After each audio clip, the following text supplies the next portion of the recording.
Si, on va pas polluer l'atmosphère, mais on a eu ce matin une réflexion avec Dominique Franco, président de l'Académie, qui s'excuse de ne pas être là, sur l'évolution de nos sociétés occidentales et la chute de l'Empire romain. Ça va sûrement t'intéresser, ça, mon petit Jean-Robert. La chute de l'Empire romain, tu l'as bien dit finalement, parce que le marasme qu'on a eu depuis l'Empire romain jusqu'au Moyen-Âge a été considérable. Et Dominique Franco, ce matin, me faisait une réflexion. Ce qu'on est en train de vivre au niveau de nos sociétés occidentales, il faut souhaiter que ce ne soit pas le marasme sur une nouvelle civilisation dans les années à venir. Tu vois ce que je veux dire? Et après, point de suspension, mais peut-être que finalement, le système démocratique financier de nos sociétés occidentales va arriver au déclin de l'Empire romain. On va peut-être passer 300 ans. Donc je compte sur vous, là, pour maintenir la truc qu'on envoie. Je trouve que c'est une comparaison assez... Ça correspond à ça. C'est-à-dire qu'il s'est passé des choses. Là, c'est la médecine égyptienne, la médecine chinoise, etc. Puis le Moyen-Âge, c'est fabuleux.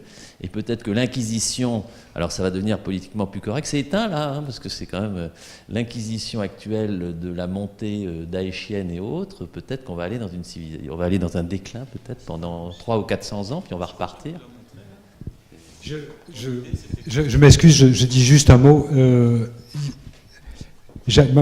Ma conférence, enfin mon topo, je l'ai partagé en 2 parties. Et là, j'ai fait la première partie. Donc, à l'occasion, si vous voulez, un jour, je vous ferai la deuxième partie, qui est plus aujourd'hui, demain, etc.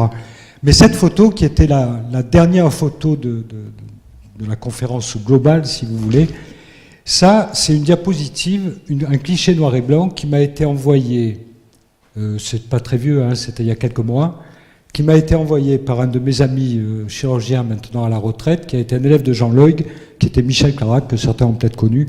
Michel était chirurgien à Bayonne, vous savez, je suis très attaché à la ville de Biarritz, mes enfants y vivent, tout ça, donc Michel est un très très bon ami. Et aujourd'hui, il est à la retraite, il fait de l'humanitaire. Et de temps en temps, il va opérer en Afrique, etc. Il est parti il y a 6 mois faire une mission. Ça, c'est une photo qui a 6 mois. Et je vous ai montré un espèce de robot hyper moderne avec l'injection de verre d'indocyanine opératoire qui coûte des fortunes colossales. Enfin, il y a un problème quand même, quoi. Parce que ça, c'est à moins de 6 heures d'avion de Paris. 4 heures, on va dire, voilà. Moins de 6 heures d'avion. 4 heures d'avion de Paris. Cancer d'estomac, le malade, hein, parce que je connais l'histoire du malade. Cancer d'estomac, consultation, diagnostic. Il y a un scanner pour toute une région. Michel dit, bon, il faudrait quand même vous faire un scanner, je pense pas très bien. Il faudra essayer de vous renourrir un peu. Bon, peut-être que vous êtes opérable, mais j'ai besoin d'un... Alors, combien il faut? Ben, il faut qu'il vende sa maison, quoi. Et il a 5 enfants, il fait vivre la famille. Donc il s'est levé, il a dit, ben, je rentre chez moi. Alors il faut un peu, c'est ce que je dis à mes plus jeunes aussi, de temps en temps, il faut un peu atterrir là quand même, hein. Enfant gâté quand même, hein. Voilà.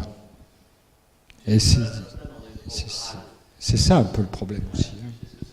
Le Graal, la quête.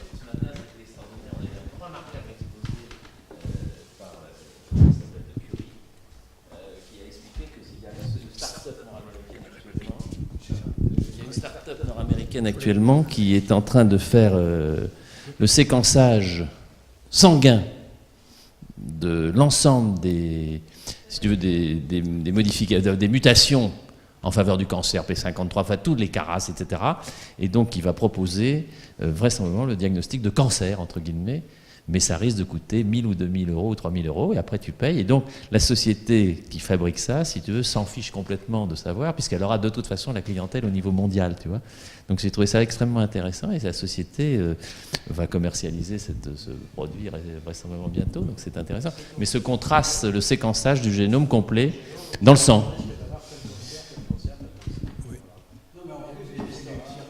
Oui, sur les cellules, oui. Non, mais là c'était sur l'ADN. Moi qui opère souvent en Afrique, je te remercie d'avoir présenté cette diapositive. Une question là sur le Japon.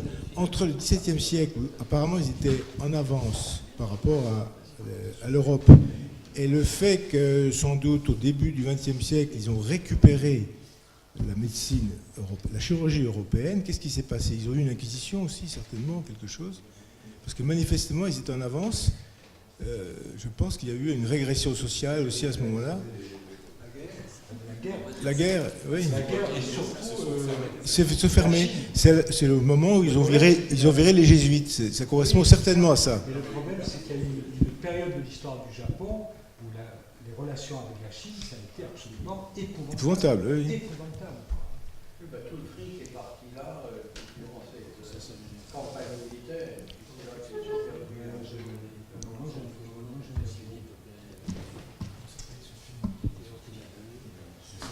Ce matin, je vais te voir, parce que je serai...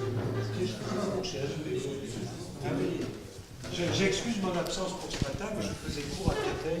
Je me suis... Non.